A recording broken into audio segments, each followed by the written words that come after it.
നമസ്കാരം. IPhone 16 launch ചെയ്തതോടെ apple ഇപ്പോൾ ടെക് ലോകത്ത് ഒന്നാം സ്ഥാനത്താണ്. നിരവധി പുതിയ ഫീച്ചറുകളുമായിട്ടാണ് ഈ ഫ്ലാഗ്ഷിപ്പ് ലോഞ്ച് ചെയ്തിരിക്കുന്നത്. ഐഫോണുകൾക്ക് കിടിലൻ ഡിസ്കൗണ്ടുകളും ഇതിന് പിന്നാലെ വന്നിട്ടുണ്ട്. അതേസമയം ഐഫോൺ 16ന്റെ ബേസ് മോഡലിന് 79,900 രൂപയാണ് ഇപ്പോൾ നൽകേണ്ടത്.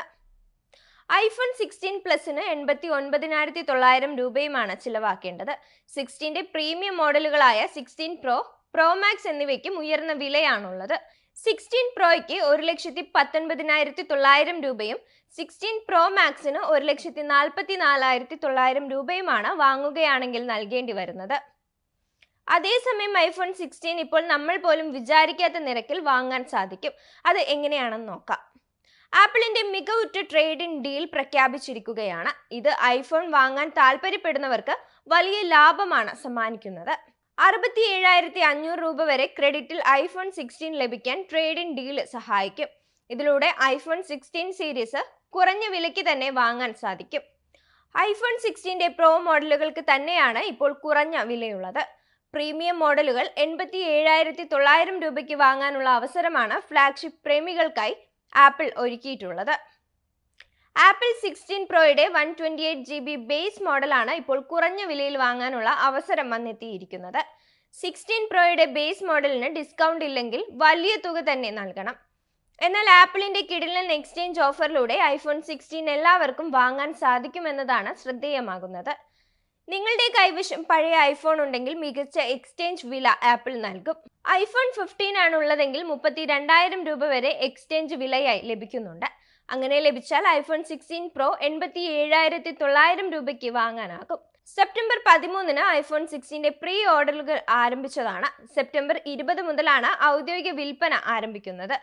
കിടിലൻ ഫീച്ചറുകൾ തന്നെ ഐഫോൺ 16 പ്രോയിലുണ്ട്. 6.3 ഇഞ്ച് ഡിസ്പ്ലേ ആണ് ഈ ഫോണിനുള്ളത്. പ്രോ മാക്സിന് 6.9 ഇഞ്ച് ഡിസ്പ്ലേ ആണ് വരുന്നത്. 2024 സെപ്റ്റംബർ 9-നായിരുന്നു iPhone 16, 16 plus, 16 pro, 16 pro max എന്നീ 4 മോഡലുകൾ പുറത്തിറങ്ങുന്നത്. സെപ്റ്റംബർ 13-ന് ഈ മോഡലുകളുടെ പ്രീ ഓർഡർ ആപ്പിൾ ആരംഭിക്കുകയും ചെയ്തിരുന്നു. ആദ്യ ആഴ്ചയിൽ ഐഫോൺ 16 പ്രോ മാക്സിന് 1.71 കോടി മുൻകൂർ ഓർഡറുകളാണ് ലഭിച്ചിരുന്നത്. ഇത് ഐഫോൺ 15 പ്രോ മാക്സിനേക്കാൾ 16% കുറവാണ്. സമാനമായി ഐഫോൺ 16 പ്രോയ്ക്ക് 98 ലക്ഷം ഓർഡറുകൾ ലഭിച്ചിരുന്നു. ഇത് മുൻഗാമിയേക്കാൾ 27% കുറവാണ്. അതേസമയം സ്റ്റാൻഡേർഡ് മോഡലുകളായ ഐഫോൺ 16-നും ഐഫോൺ 16 പ്ലസിനും 50-ക്കും 15 പ്ലസ് എന്നിവയേക്കാൾ കൂടുതൽ ഓർഡർ ലഭിച്ചിട്ടുമുണ്ട്. എന്നിരുന്നാലും പ്രീമിയം മോഡലുകളായ ഐഫോൺ 16 പ്രോ, പ്രോ മാക്സ് മോഡലുകൾക്ക് ക്ലിക്ക് ആവാത്ത ഐഫോൺ 16 സീരീസിന്റെ മൊത്തത്തിലുള്ള ഡിമാൻഡിൽ മാന്ദ്യം നേരിടുന്നുണ്ടെന്നാണ് വിലയിരുത്തപ്പെടുന്നത്. ആപ്പിളിന്റെ പുതിയ AI ആയ ആപ്പിൾ ഇന്റലിജൻസ് ആയിരുന്നു 16 മോഡലുകളെ വേറിട്ടതാക്കിയിരുന്നത്. ഏറെ പ്രതീക്ഷയോടെ കാത്തിരുന്ന ഈ ഫീച്ചർ തുടക്കത്തിൽ ലഭിക്കില്ലെന്ന് പിന്നീട് അറിയിച്ചിരുന്നു. ഒക്ടോബറിൽ iOS 18 സോഫ്റ്റ്വെയറിനൊപ്പമാണ് ആപ്പിൾ ഇന്റലിജൻസ് വരിക എന്നാണ് പുതിയ റിപ്പോർട്ട്. അതേസമയം ചൈനയിൽ ആപ്പിളിനെതിരെ ശക്തമായ മത്സരമാണ് പ്രാദേശിക ബ്രാൻഡുകൾ നടത്തുന്നത്.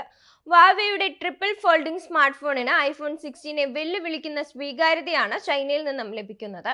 ഫോൺ അവതരിപ്പിച്ച മണിക്കൂറുകൾക്കകം തന്നെ ട്രിപ്പിൾ ഫോൾഡിംഗ് മോഡലായ മാറ്റ് XT അൾട്ടിമേറ്റ് ഡിസൈന് 3 ദശലക്ഷത്തിലധികം പ്രീ ഓർഡറുകൾ നേടിയതായാണ് കമ്പനിയുടെ വെബ്സൈറ്റ് അവകാശപ്പെടുന്നത്. ആപ്പിളിന്റെ പ്രധാന മാർക്കറ്റുകളിൽ ഒന്നാണ് ചൈന. ഇവിടെ നിന്നും ലഭിക്കുന്ന ചെറിയ തിരിച്ചടി പോലും ആപ്പിളിന്റെ മൊത്തത്തിലുള്ള പ്രകടനത്തെ ബാധിക്കുന്നതാണ്.